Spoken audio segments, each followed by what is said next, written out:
부자의 허철입니다. 네, 안녕하세요. 저는 김보은입니다. 오늘 웬일이에요? 굉장히 학구적으로 보여요. 안경 오늘 좀 쓰고 색달라 있으니까. 보이지 않나요? 그렇습니다.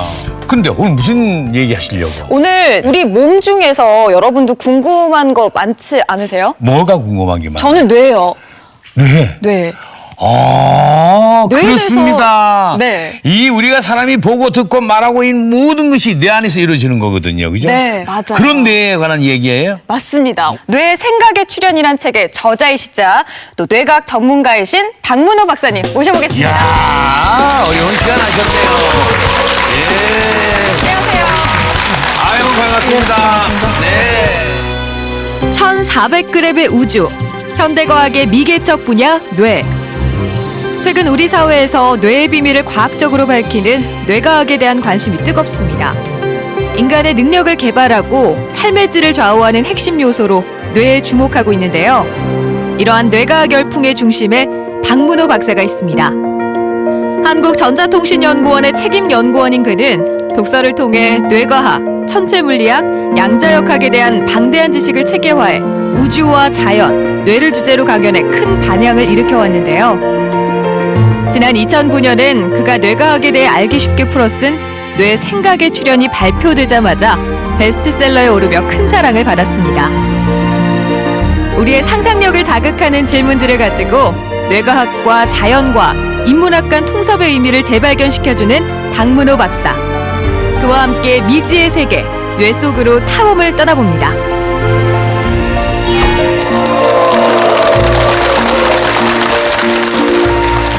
저는 오늘 잘 됐다. 요즘 그렇지 않아도 제가 이 기억력이 자꾸 이게 떨어지고 있는 걸 느껴요. 스트레스를 많이 받다 보니까 그렇다라는 생각을 갖게 됐어요. 맞습니까? 장기적인 스트레스가 계속되면 네. 1차적으로 설탕이나 단 걸 찾아요. 제가 맞아요. 그랬습니다. 예. 놀랍게도 그게 스트레스 양하고 단 걸 찾는 것이 정확히 비례를 해요. 그래서 제가 초콜릿을 자꾸 먹게 됐군요. 그리고 이제 스트레스를 계속 받으면 해마, 기억을 만드는 해마 영역의 세포들이 죽어나요. 아니 그러면은 그 쓰여지지 않는 그 세포들을 자꾸 우리가 쓰여지게 한다든가 그래야 되는데 그럼 좋은 방법은 없습니까? 있죠. 예. 뭐냐면 새로운 걸 본다는 거. 자꾸 새로운 것을. 네, 우리 흔히 하는 이야기지만 새로운 걸 볼 때. 두 번째는 뭐냐 하면 강한 훈련을 할 때. 훈련. 네. 우리가 뭐 자전거를 배운다든지 뭐 기타를 배운다든지 외국어를 배운다든지 통째로 새로운 거지 않습니까? 네. 예. 그러면 새로운 우리가 학습을 한다는 말은 뭐냐면 새로운 패턴의 신경들의 연결망이거든요. 그럼 연결을 새롭게 해줘야 돼요. 아하. 그러니까 왜 새로운 걸 배우는데 그렇게 부담이 되느냐 하면 그 신경세포들이 몸부림을 치고 있다 생각하시면 됩니다.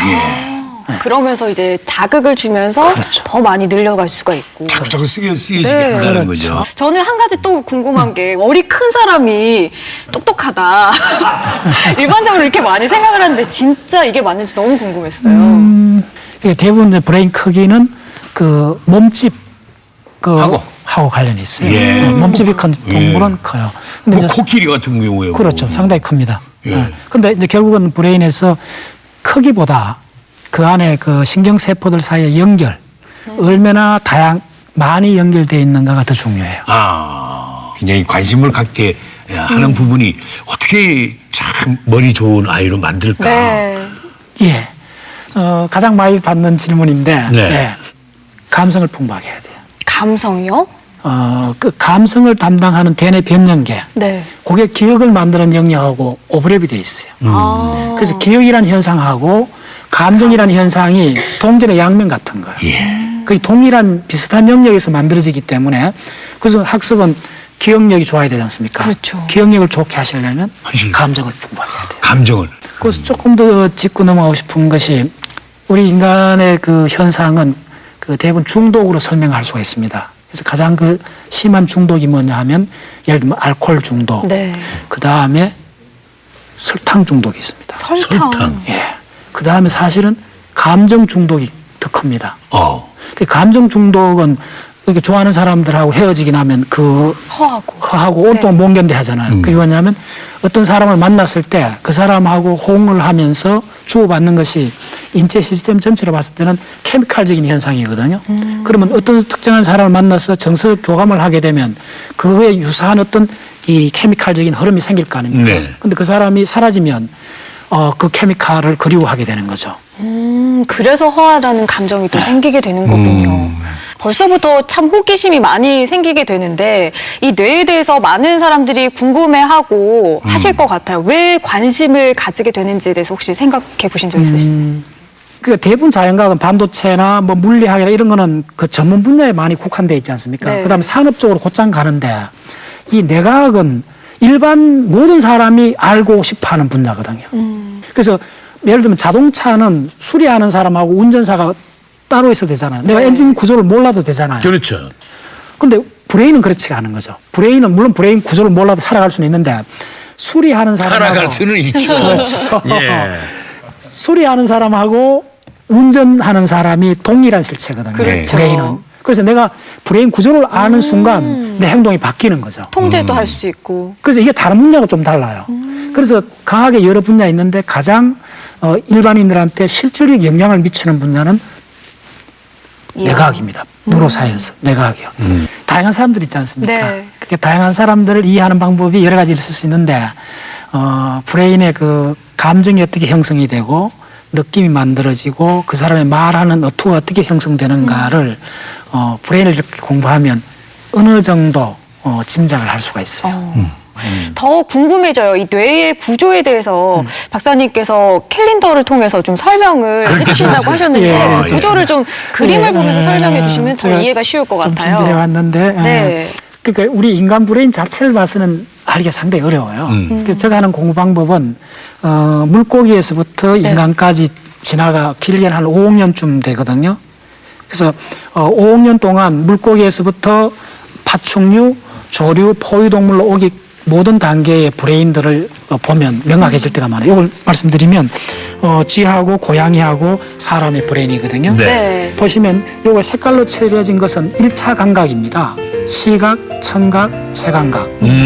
그리고 색깔로 아주 배경으로 있는 큰 영역들 있지 않습니까? 네. 요즘 보셔야 될 핵심 뭐냐면 쥐 같은 경우는 색깔로 칠한 감각이 이렇게 반 이상을 차지하지 않습니까? 네. 고양이쯤 되면 상당히 줄어들죠. 그러나 사람이 오면 이 1차 감각이 줄어들고 나머지 동일한 색깔로 많은 영이 표시되어 있죠. 네. 거의 한 70% 이상이 이 색깔이 뭐냐면 연합피질이랍니다. 감각 연합피질, 운동 연합피질이 뭘 하느냐 하면 개별 감각을 모으는 일을 합니다. 그래서 그게 어떤 이야기냐면 개나 고양이는 개별 감각에 반응할 뿐입니다. 사실은 그 연합피질이 많아져야만이 그 감각을 잘 모을 수가 있어요. 예를 들면 우리가 어떤 그 살구란 단어를 하면 침이 나오고 네. 노란 색깔이 떠오르고 그렇지 않습니까? 네. 근데 청각을 자극했는데 미각이 자극되고 시각에 노란 색깔이 얼렁거리고 네네네. 네. 그게 뭐냐 하면 이 감각을 연합해서 그렇습니다. 짐승들은 어려워요. 그게. 예, 상당히 어려워요. 예. 그래서 특히 고양이나 개를 가만히 관찰해 보면 바깥에 소리가 들리면 주인한테 꼬리를 치다가도 휙 가잖아요. 가죠. 네. 단순하게. 단순하게 가죠. 예. 그래서 인간으로 진화하는 과정에서는 먼저 이 연합 피질이 많이 늘어나서 대략 200만 년 전에 DNA 피질이 한 2배 정도 늘어났습니다. 네. 그러면서 연합 피질이 하는 거는 뭐냐면 개별 감각을 모았던 거죠. 그래서 시각, 청각, 체감각이 모아지면서 하나의 대상이 출현하게 되는 거죠. 그래서 그 대상에다가 언어로서 레벨을 붙이는 거죠. 그러면서 우리가 기억이 폭발하게 되는 겁니다. 예. 언어가 왜 이렇게 중요하냐 하면 인간의 진화에 있어서 기억 용량을 아주 엄청나게 상상을 초월할 정도로 그래서 뭐 말 배운 애들이 거의 1000단어, 2000단어를 쓴다 그러잖아요. 그래서 언어를 쓰고 난 후부터는 인간은 리얼한 자연, 직접적 감각을 대하는 것이 아니고 네. 브레인 속에서 생긴 세컨더, 그러니까 브레인 자체의 자극을 받게 되는 거죠. 그게 우리의 생각입니다. 네. 감각이 다 모아진 것이 언어거든요. 네. 예, 어떤 언어든지 사과를 딱 하면 시각적 사과가 떠오르고 맛이 맛도. 느껴지고 하지 않습니까? 그런 의미에서 전 인류는 언어를 쓰고 난 이후에 전 인류는 완벽한 공감각자가 됩니다. 언어는 완벽한 공감각이거든요. 그렇죠. 지금 책에서 말이죠. 네. 그 뇌와 우주를 연결했더군요. 네. 거기서 좀 설명을 거슬러 해주십시오. 가니까 우주까지 간 건가요? 아주 단순한 논리입니다. 간단히 보면 이렇습니다. 그러니까 우리가 브레인 안에서 일어나는 그 모든 거, 거의 모든 거, 우리가 생물로서 살아가는 모든 거는 전기작용이거든요. 그러니까 세포 내에는 물이 있어도 물 중성 상태가 아니고 전기를 띠게 돼 있어요. 그래서 세포가 머리카락 단면보다 훨씬 적은데 그 속에 있는 모든 것들은 분자들이나 이런 것들은 전기를 띠게 돼 있어요. 그 말은 뭐냐 하면 지구상에는 모든 생명 현상에 가장 관여하는 것은 전자기 상호작용입니다. 그다음에 이제 그 위로 올라가면 방사성 문제가 있지 않습니까? 핵 에너지 있지 않습니까? 그거는 강한 상호작용이라 그래요. 그럼 더 위에 올라가면 모든 물체는 아래로 떨어지지 않습니까? 이건 중력인 거죠. 그래서 무슨 이야기냐면 우주에는 4가지 힘이 있는 거예요. 네. 중력, 강한 상호작용, 약한 상호작용, 전자기 상호작용, 요 4가지 힘밖에 없어요. 그래서 무슨 이야기냐 하면 그러면 우리 생명 현상은 뭐냐 하면 가장 영향을 많이 받는 게 90% 이상 영향받는 게 이 4가지 힘 중에 전자기 상호작용이죠. 물론 중력도 받죠. 그렇게 네. 디스크라든지 뭐 이렇게 몸 자세 중력을 받고 그런데 우리가 감정을 느끼고 사고를 하고 하는 거는 전적으로 전자기 상호작용입니다. 네. 조금 알듯하네. 조금씩 이제. 참 이런 것들을 연구하시는 게 쉽진 않았을 것 같아요. 저희는 너무 그렇죠. 어렵게도 느껴지잖아요. 어떻게 흥미를 느끼시게 된 거예요? 오히려 제가 봤을 때는 일반적인 분들이 그러니까 봐야 될 때를 안 보는 거죠. 왜 그러냐면 우리가 그러니까 문화적으로 갇혀 있는 거죠. 인간이 언어를 쓰면서 의미에 갇혀 있던 거죠. 그게 문화에 의해서 형성된 그것들은 주로 상징으로 돼 있거든요. 언어는 상징이고 문화 현상도 다 상징 언어로서 된 건데 네. 그건 상징의 왕국입니다. 근데 리얼 자연 우주에는 1000억 개의 별이 모여서 하나의 갤럭시가 되고 그런 갤럭시가 한 1000억 개 정도 있다라고 첫 페이지에 써 있었어요. 네. 충격받아요. 아, 거기서 충격받아가지고. 놀랍잖아요. 네. 저희가 그거 저희 같은 경우에는 놀랍잖아요 그러는데. 왜 뭐- 그런가 보다. 전혀. 전혀 공감 뇌 과학책을 3,000권을 읽으셨다고요. 어떻게 그렇게 읽으실 수 그건 있어요? 아니고 사실은 그렇게 네. 내가 책은 아니고 자연과학 지금까지 쪽에. 쭉 제가 책이 이제 한 6,500권 정도 있거든요. 네. 그래서 이제 한 30년 동안 이 책을 모은 거죠. 모으고 지난 3년 사이에 다른 단행본 보는 게 한 10%라면 90%를 교과서만 봤어요. 그리고 봤더니 정보가 압축적으로 엄청나게 빨리 정보를 씁니다.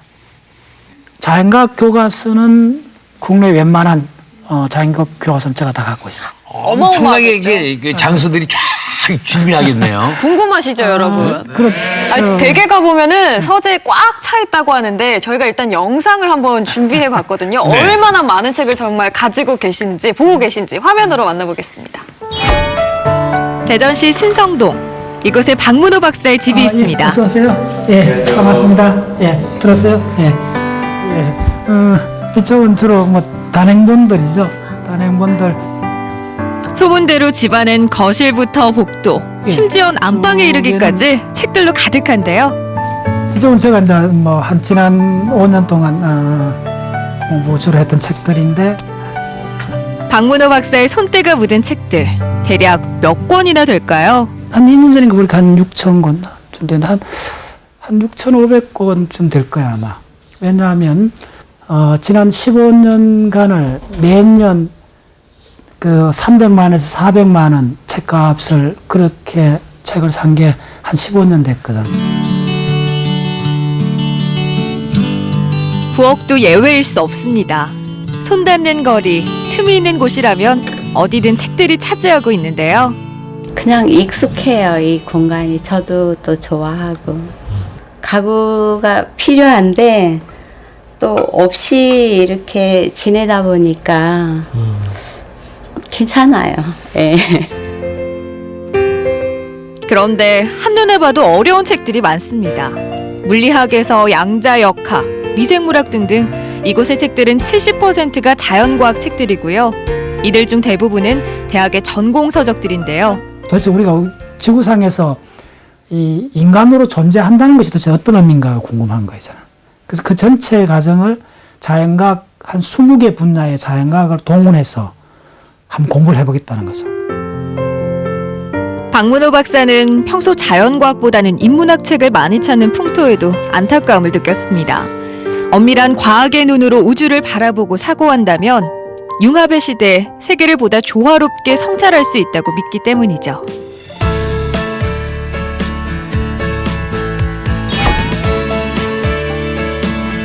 수첩이 닳도록 보고 또 보는 것도 중요한 일과입니다. 수첩의 핵심은 쓰는 데 있는 것이 아니고 보는 데 있어요. 자기가 기록한 수첩을 얼마나 자주 자기가 보느냐. 그래서 저는 수첩을 썼다고 하는 사람은 수첩이 잠시도 없으면 뭔가 찝찝할 정도로 편안하지 못한 상태가 돼야 돼요. 책 왔어요. 일상의 기쁨과 행복을 책에서 찾는 박문호 박사. 새 책을 받았을 때의 설렘과 기대감은 그에게 큰 활력소가 되는데요. 아내 또한 남편의 못 말리는 책사랑을 응원해주는 편입니다. 11,200원, 45,000원, 18,000원. 어제도 왔거든요. 어제도 왔는데 어제도 한 10만 원. 책이니까 술, 담배 뭐 그런 게 아니고 또 건강 그런 거 신경 안 써도 되고 더 건강해질 수 있고 책이니까. 박문호 박사는 시도 즐겨 읽습니다. 서정적인 시들을 읽고 있으면 언어의 상징과 비유 때문에 생각이 넓어지는 느낌을 갖는다고 하네요. 결국 자연과학은 우리의 감각이 끝나는 데서부터 시작된다고 봐요, 저는. 그러니까 지금까지는 현미경이나 만원경 이런 엄밀한 툴이 없을 때는 인간은 감각기관에 의지했던 거죠. 근데 이제 감각을 넘어선 그런 세계로 들어가려면 이제 흔히 이런 직관이나 은유 이런 것들이 필요하죠. 평생 공부로 자연과학 독서를 선택해 매일 책 읽는 즐거움에 빠지는 박문호 박사. 늘 새로우면서도 거칠 것 없는 탐험의 여정이 오늘도 그를 살아있게 합니다.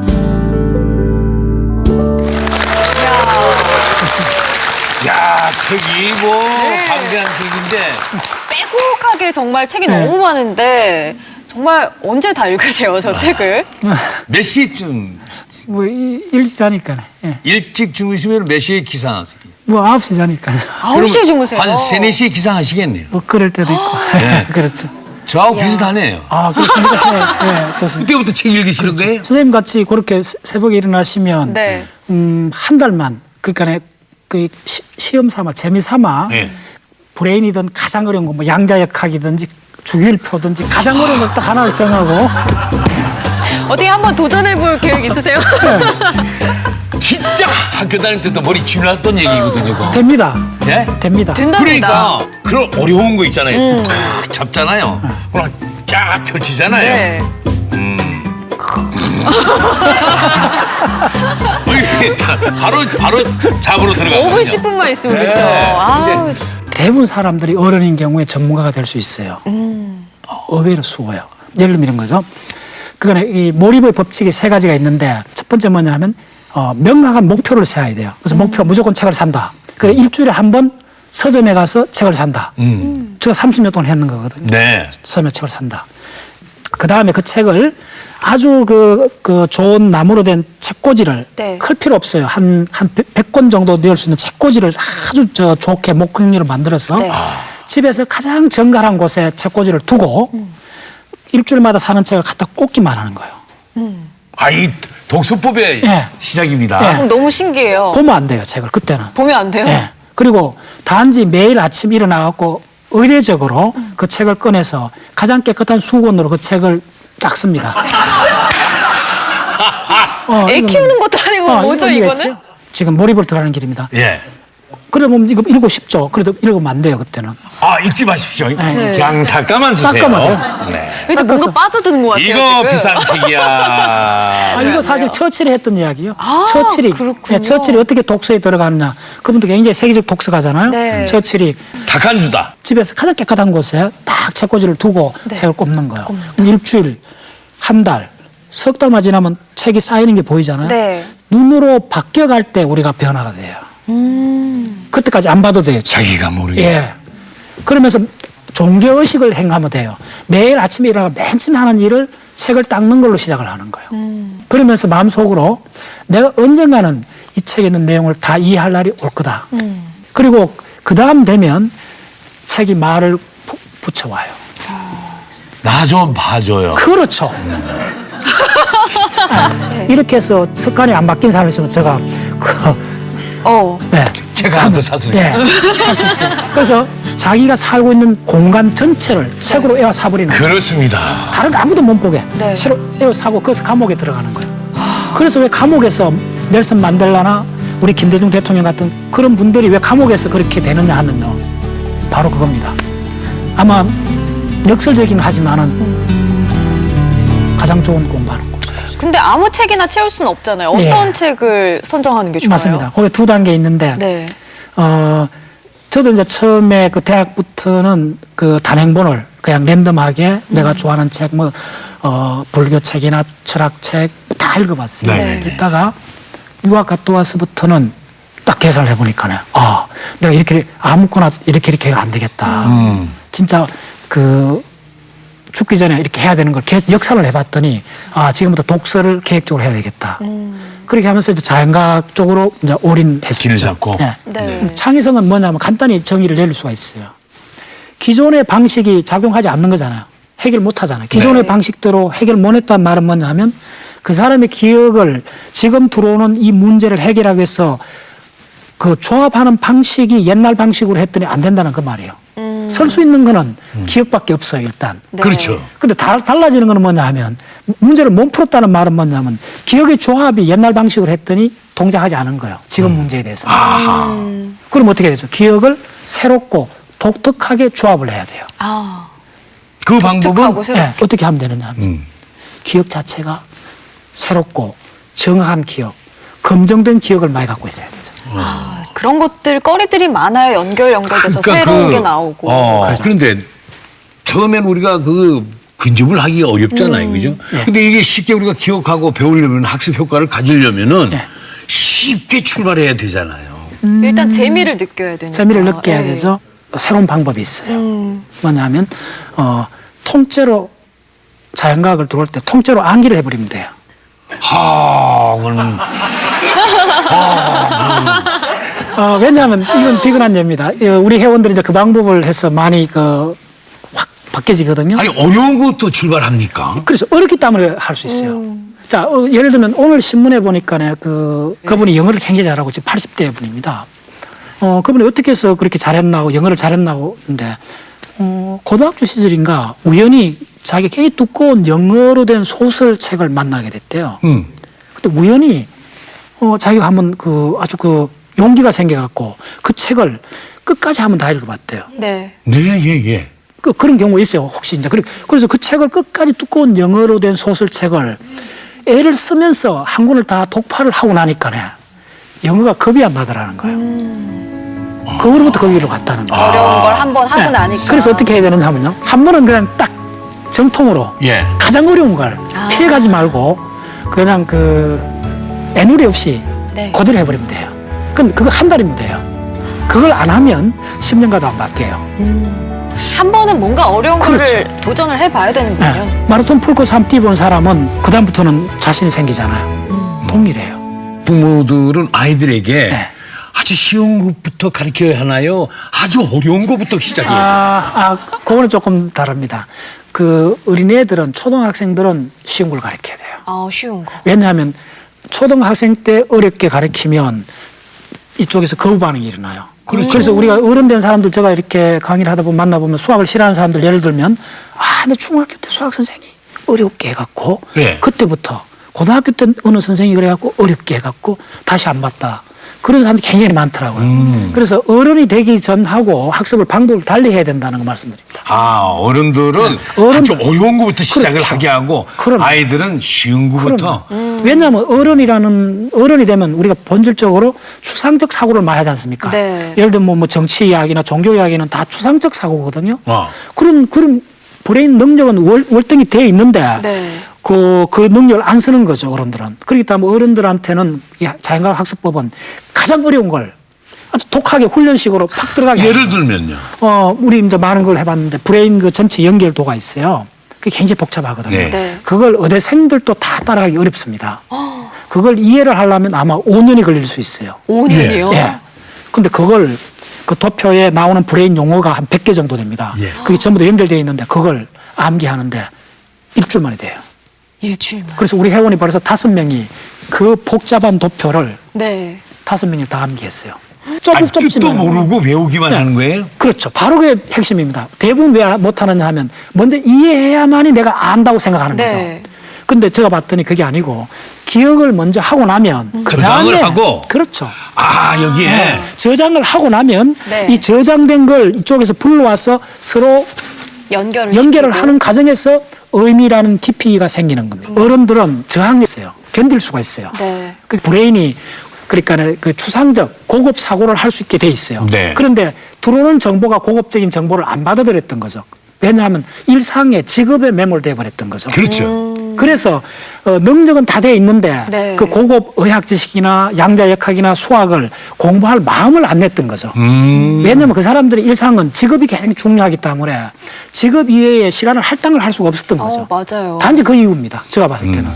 특별한 이유 없으면, 특별한 그런 계기가 없으면 고등학교 때 이후로 어른이 50대 됐다면 30년 동안은 자연과학을 딱 못 보는 거예요. 그렇죠. 저도 학교 졸업한 이후로 인문학이거든요. 그렇죠. 전혀 아예 볼 생각조차 못하는 것 같아요. 그리고 자연과학을 접근할 수 있는 거는 대학이나 그밖에 없고 다시 대학 들어갈 수도 없고 네. 깊이 있는 자연과학을 접근하는 게 원천적으로 사회적으로 기회가 없다는 거죠. 네, 그렇죠. 그래서 제가 이제 그 운동을 한 10년 전부터 시작을 한 거예요. 백북스 독서 운동은 뭡니까 이게?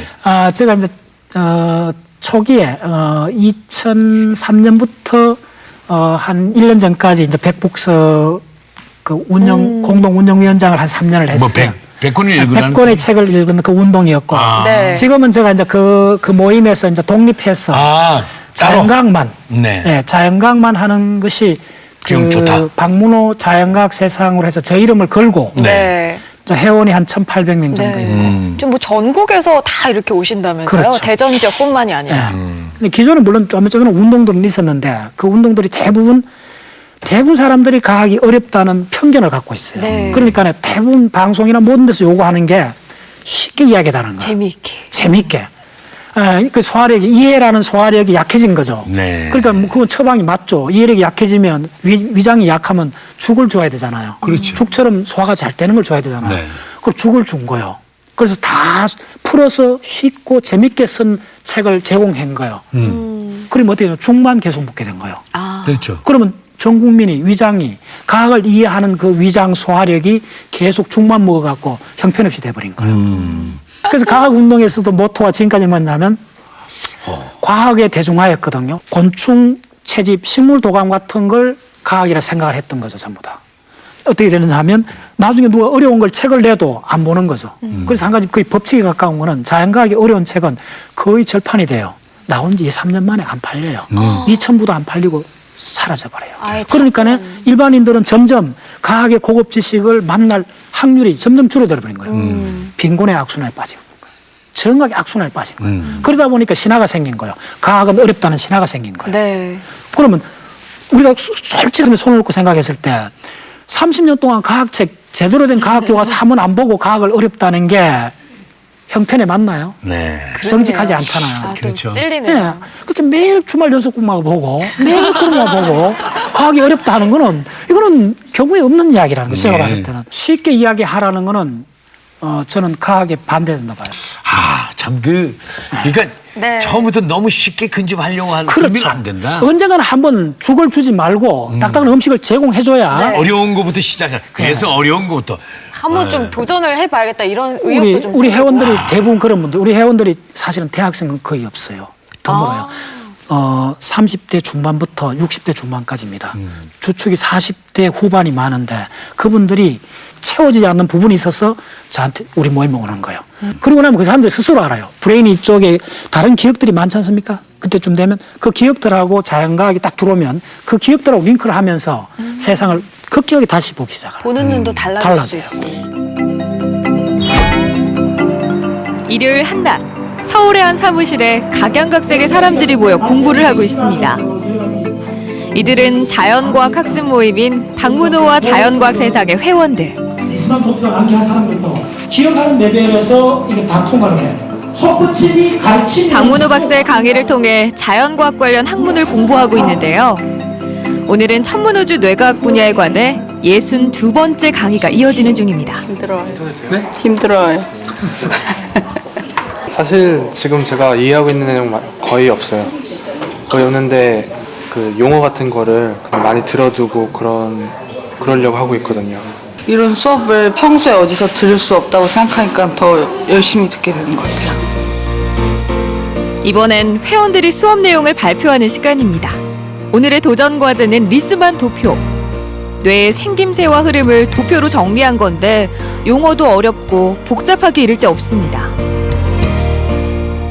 그래서 카이즈마틱, 무대 디자인 일을 하는 김수현 씨. 곡비액, 하베뉴라, 인체까지 넓은 영역으로는 릴릭 시스템이라고 합니다. 막힘없이 성공적으로 발표를 마칩니다.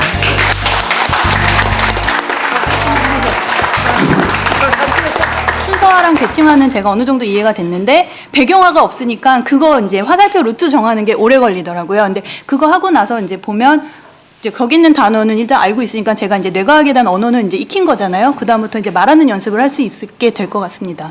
암기를 하고 나면 기억을 하고 나면 기억한 정보들이 서로 상호 연결되면서 새로운 차원의 의미가 상승되는 거예요. 5시간의 수업을 마치고 저녁 식사를 합니다. 식사 후에도 강의는 이어질 텐데요. 자격증을 주는 것도 아니고 돈이 되는 것도 아닌 일에 이렇게 빠져든 이유는 뭘까요? 색다른 이 자연과학이라는 게 오히려 신선하고 그러면서 상대적으로 더 많은 걸 표현할 수 있고 많은 걸 생각할 수 있죠. 하면 할수록 나도 모르는 어떤 그런 몰입하는 어떤 그런 게 있는 것 같아요. 그리고 하나하나 알아간다는 거가 굉장히 기쁨이 이렇게 착착 쌓이는 기쁨. 과학의 눈으로 보는 세상은 어떤 모습일까? 새로운 개념의 시민과학운동이 지금 뜨겁게 확산되고 있습니다.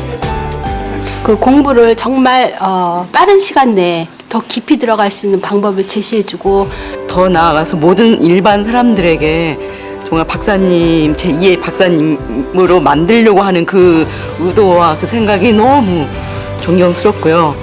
전 느리게 지금 가고 있지만 끝까지 같이 가고 싶습니다. 박자세 자연과학은 자연을 연구하는 겁니다. 자연을 공부하는 거예요. 네. 그 자연 현상 속에는 생명 현상이 있고 무생물 현상이 있잖아요. 네. 별이나 지구나 이런 것들은 무생물적 현상이고 생명 현상이 있잖아요. 그러면 생명 현상 속에 소위 말해서 동물 진화가 우리까지 온 동물의 진화가 있잖아요. 네. 동물 진화 속에 인간이라는 그 호모사피엔스가 출현한 거죠. 인간의 출현이 인간까지 오는데 침팬지에서 갈라진 게 한 600만 년쯤 됐거든요. 그 600만 년 동안 인간으로 오는데 한 20종의 종들이 멸종을 하고 인간 한 종이 지금 지구를 확 덮었어요. 70억이. 그 인간 종으로 오는 600만 년 사이에 언어가 생긴 거는 아무리 길게 잡아도 100만 년이 안 넘어가요. 그리고 인간이 문자를 쓰기 시작한 거는 10,000년을 안 넘어가잖아요. 그게 바로 문화현상이거든요. 문화현상 중에 이제 언어라는 거, 특히 말소리 언어에 의해 갖고 우리가 밀폐된 거예요. 우리 환경이. 너무 언어에서 가두게 됐고. 그렇죠. 그 중에 이제 일상 용어에 우리가 매몰돼 버린 거예요. 근데 지금 이야기 다시 한번 짚어보면 자연이라는 게 이만큼 큰데 그 중에 무생물적 현상, 생명계에서 요만큼 있어요. 1%도 안 되는 게 생명 현상이라고 볼 수 있어요. 물론 우리한테 중요하지만은. 그다음에 그 1%밖에 안 되는 거에 1%도 안 되는 게 언어라는 현상이에요.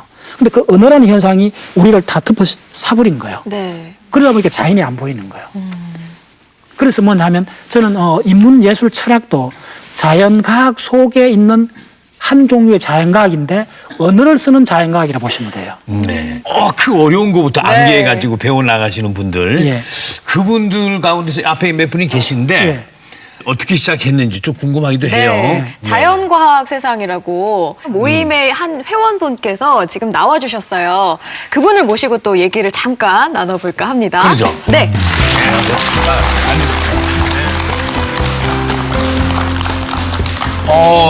어떻게 시작하시게 됐어요? 예, 제 직업하고 이 연관이 있는데요. 직업이요? 예. 왜? 제 직업이 벤처기업을 인큐베이션 하는 네. 일을 하고 있거든요. 근데 벤처기업을 이렇게 만나다 보면 참 획기적인 신기술을 개발한 다양한 회사들을 만날 수가 있어요. 예. 그럼 바이오 기업이라든가 IT 기업이라든가 환경 관련 기업이라든가 이런 기업들을 만나게 되는데 제가 전공을 말씀하신 것처럼 인문학을 해가지고 저는 법학을 전공을 했습니다. 그러다 보니까 그분들하고 대화를 하는데 이 자연과학이나 이공계에 관한 이 용어도 뭐 서로 생소하고 생소하겠죠. 예, 그리고 핵심 원리도 전혀 뭐 이해를 할 수가 없으니까 예. 그렇다고 해서 뭐 중고등학교 다시 가서 청강을 할 수도 없는 노릇이고 우연치 않게 이 박사님이 운영하시는 그 137억 년 우주진화라는 강좌를 만나게 됐어요. 자연과학 세상을. 예. 우연히 만나게 됐는데 어려우셨죠?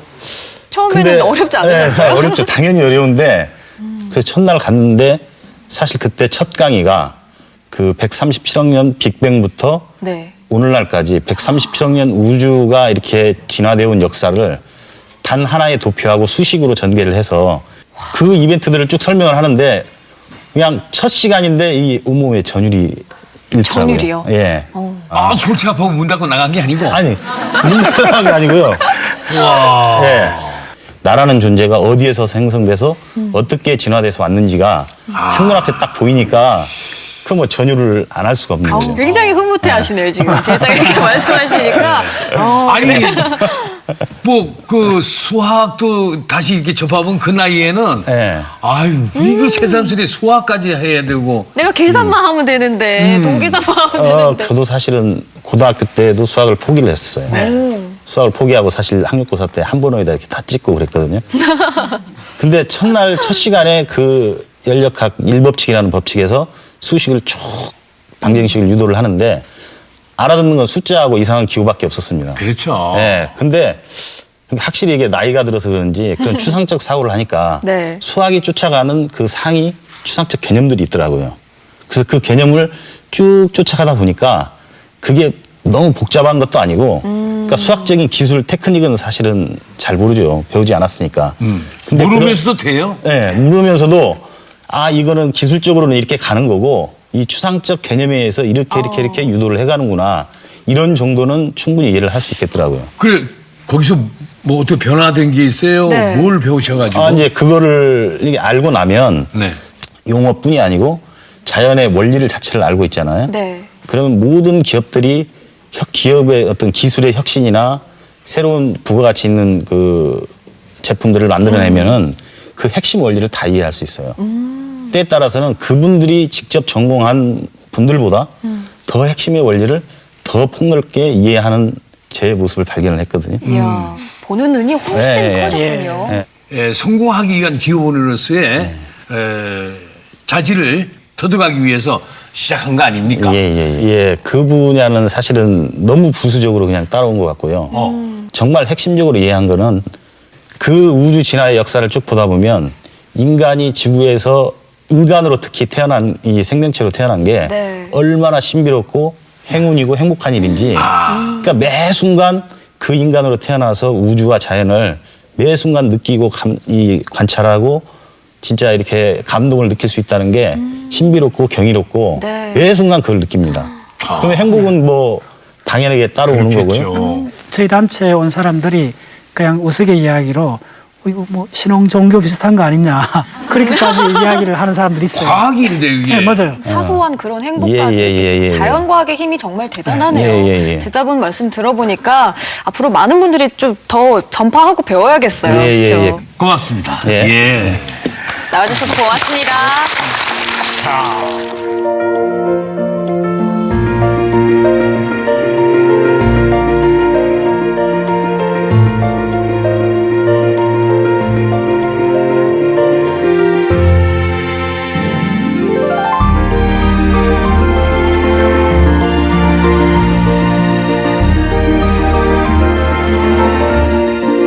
더 많은 걸 그렇죠. 이렇게 알고 싶으셔서. 그걸 이제 호주 사막하고 몽골 사막을 이제 주로 네. 갔는데 그 왜 그렇게 택하느냐 하면 일상을 절단하기 위해서 그런 겁니다. 그러니까 왜 그 우리가 이 자연과학을 확 자연을 못 만나느냐 하면 네. 문화적 일상 속에 갇혀서 있어 그러거든요. 그래서 우리는 해외 학습 탐사 가면 일상 용어 못 쓰게 하고, 예.